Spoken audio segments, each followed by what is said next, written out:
Hello, আসসালামু আলাইকুম রহমতুল্লাহ। আজকে গতকালকে আমার জার্নিটা ছিল মাস্কেট থেকে সোহার, আর আজকের জার্নিটা হলো সোহার থেকে বুরাইনি। মাস্কেট থেকে সোহার হচ্ছে 250 কিলোমিটার, আর সোহার থেকে বুরাইনি হচ্ছে 150 কিলোমিটার। এই হচ্ছে আমি মাস্কেট থেকে 400 কিলোমিটার দূরে, 250 আর 150, 400 কিলোমিটার দূরে। দেখেন, আমি আজকে বুরাইনিতে একদম দুবাইয়ের বর্ডার পর্যন্ত চলে গেছি, আলাইন প্লাস দুবাইয়ের বর্ডার। ওখানে জাংশনের মধ্যে গেছি, দুবাইয়ের বর্ডার চলে অলরেডি একটা ভিডিও দিছি আমি। দেখেন এই দেশের রাস্তাগুলি কত সুন্দর। এই দেশের রাস্তাগুলি, এক সুলতান কাবুস দেশটাকে কোথায় নিয়ে গেছে। 1971 সালে এরা আপনার থেকে ব্রিটিশ থেকে এরা স্বাধীনতা লাভ করছে।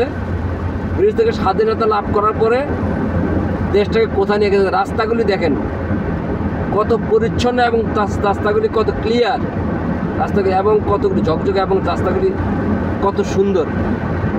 এটার একজন মাত্র সুলতান কাবুস দেশটাকে কোথায় নিয়ে গেছে, উন্নত শিখরে নিয়ে গেছে দেশটাকে।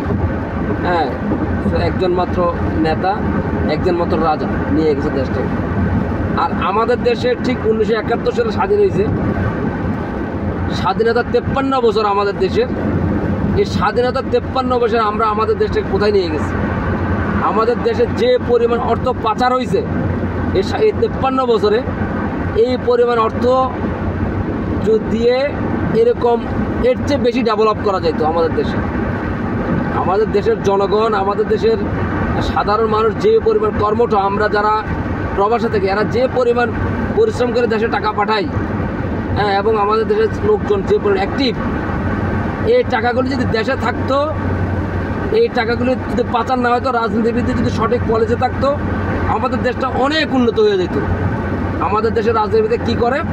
আমাদের দেশের রাজনীতির কাজ হলো দুইটা: ক্ষমতায় যাবে আর লুটপাট করবে। এটা হচ্ছে টার্গেট। ক্ষমতায় যাবে, লুটপাট করবে, চাঁদাবাজি করবে, সরকারি সম্পদ লুটপাট করবে, সরকারি প্রজেক্টের টাকা অর্থ আত্মসাৎ করবে, বড় বড় প্রজেক্ট তৈরি করবে, বড় বড় আত্মসাৎ করবে, আর চাঁদাবাজি করবে। সাধারণ মানুষের চাঁদাবাজি, সন্ত্রাসী করবে, মাস্তানি করবে। এ হচ্ছে আমাদের দেশের রাজনীতিবিদদের পরিস্থিতি। স্বাধীনতা 53 বছর আপনি দেখেন আমরা কি অর্জন করছি আমাদের দেশ থেকে। আমরা এখন ইন্ডিয়ার যে বলয়, এখান থেকে আমরা বাইরে দিতে পারি নাই। প্রত্যেকটা লোক ইন্ডিয়ার দালালিতে ব্যস্ত। কিছু কিছু মিডিয়া আছে ইন্ডিয়ার দালালিতে ব্যস্ত। ইন্ডিয়ার নিজস্ব শুধু ব্যক্তি উন্নতি, টাকা পাচার করবে, ক্ষমতা যাবে, টাকা পাচার করবে, তারপরে বিদেশ চলে যাবে। এ হচ্ছে টার্গেট। দেশের উন্নতি চিন্তা করবে না, দেশের কোনো প্রগ্রেস, দেশের উন্নতি চিন্তা করবে না। আর দেখেন আলহামদুলিল্লাহ দেশকে কোথায় নিয়ে গেছে এরা। আপনাদের শুধু দেখেন রাস্তাঘাট কি অবস্থা। আলহামদুলিল্লাহ, আল্লাহু আকবার। গাড়ি চালাতে তো ভালো লাগতেছে, গাড়িটা চালাতে এটাতে কত ভালো লাগতেছে। আর আমাদের এরকম একটা রাস্তা বানাইতে পারছে এখন পর্যন্ত? এরকম একটা রাস্তা বানাইতে পারছে? পারে নাই। আমাদের দেশের রাজনীতিবিদরা শুধু আছে কি করে ক্ষমতা যাবে আর ক্ষমতার অপব্যবহার করবে। দেশের উন্নতি, দেশের চিন্তা করবে না। মানুষকে কীভাবে ইন্ডিয়া আমাদেরকে সিন্ডিকেটের মাধ্যমে আমাদের জিনিসপত্র ওদের কাছ থেকে কিনতে বাধ্য করছে আমাদেরকে। গত 53 বছর সব কিছুর দাম বেশি। এখানে আপনার মাসে 1 লক্ষ টাকা পাঠাইলেও দেশে পোষাইতে পারে না। 1 লক্ষ টাকা পাঠাই দেশে পোষাইতে পারে না। এটা কারণ কি? কারণ হলো সব জিনিসের দাম এত। এইভাবে সিন্ডিকেট তৈরি করছে ইন্ডিয়ার সিন্ডিকেট থেকে আমরা বাইতে পারতেছি। এক হতো দেশীয় ব্যবসায়ীদের সিন্ডিকেট, আর ইন্ডিয়ার সিন্ডিকেট। এই ইন্ডিয়ার সিন্ডিকেট হইয়া ওদের কাছ থেকে সামান কিনতে আমাদেরকে বাধ্য করে। হ্যাঁ, ওদেরকে বাধ্য করে। আমাদেরকে থ্রেট দেয়, পেঁয়াজ দিব না, চাল দিব না, ডাল দিব না। মানে পৃথিবীর অন্য কোনো দরজা আমাদের জন্য খোলা নাই। আমাদের রাজনীতির চিন্তাধারা এরকম। ওদের কাছে তেল মালিশ করে আমাদের ক্ষমতা থাকতে হবে, যার জন্য আজকে আমাদের দেশের পরিস্থিতি। এই জন্য ভাই, আল্লাহর রাস্তে বলি, আপনারা সবাই এই যে ডক্টর ইউনূস একটা সংস্কারের চিন্তাভাবনা করতেছে, যে মানে কী চিন্তাভাবনা, যে কোনো স্বৈরতান্ত্রিক কোনো সরকার যাতে স্বৈরতান্ত্রিক না হতে পারে, স্বৈরতান্ত্রিক যেন সরকার না হইতে পারে, এরকম একটা কারিকুলামের একটা সিস্টেম তৈরি করতে চাইছে। এরকম একটা সিস্টেম উনি প্রচলন করতে চাইতেছে। এই জন্য উচিত ওনাকে সহযোগিতা করা। এবং স্বৈরতান্ত্রিক তার যদি আমরা তো বাইরে দিতে পারি এখান থেকে, এবং ইন্ডিয়ার বলে থেকে আমরা তো পারি, আমাদের দেশ হয়ে যাবে আলহামদুলিল্লাহ অনেক উন্নত। এই জন্য ভাই আমাদের দেশ নিয়ে ভাই দেখেন কি সুন্দর রাস্তা, আমাদের মন জ্বলে আমাদের দেশের জন্য। আর অলরেডি আমার কাছে 2জন লোক চাঁদা চাইয়ে ফেলছে, আমারই একজন লোক চাইছে, ছাত্রদল একজন লোক চাইছে চাঁদা, খালি চাঁদা, সন্ত্রাসী করবে, চাঁদা করবে, সরকারের প্রজেক্ট থেকে লুটপাট করবে, এই হলো চিন্তাধারা, আর কোনো চিন্তাধারা নেই। এই জন্য আমরা সবাই সংস্কারের পক্ষে থাকি।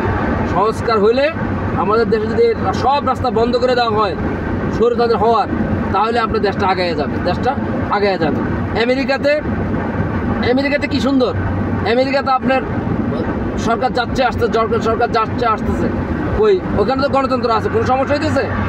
কোনো সমস্যা হইতেছে না। হ্যাঁ, কেউ চাইলে ষড়যন্ত্র করে, ডোনাল্ড ট্রাম্প এরকম রুক্ষ, সে চেষ্টা করছিল গতবার, এবারও পারবে না, কারণ কারিকুলামটা সিস্টেমটা এরকম। এই জন্য আমরা চাই গণতন্ত্র তো আমাদের ইসলামে সম্মত করে না। তারপরে যদি আমরা গণতন্ত্রের মাধ্যমে বহির্বিশ্বের চাপে গণতন্ত্রকে আমরা সমুন্নত রাখতে হয়, তাহলে আমাদেরকে সঠিক সিস্টেমে আসতে হবে। সঠিক সিস্টেমে আসলে আমাদের দেশ। এই জন্য আমরা সবাই আমরা সংস্কারের পক্ষে থাকবো, ডক্টরিনের পক্ষে থাকবো ইনশাআল্লাহ। আমরা কোনো দলের না, আমরা সাধারণ জনের কোনো দলের না, আমরা যারা আমাদের জন্য ভালো মঙ্গল তাদের পক্ষে আমরা থাকবো। আমাদের দেশটা কীভাবে উন্নতি হবে, জিনিসপত্রের দাম কীভাবে, দ্রব্যমূল্যের দাম হাতের নাগালে থাকবে, জীবনযাত্রার মান উন্নত হবে, এই কাজ যে করবে তার পক্ষে আমরা থাকবো ইনশাআল্লাহ।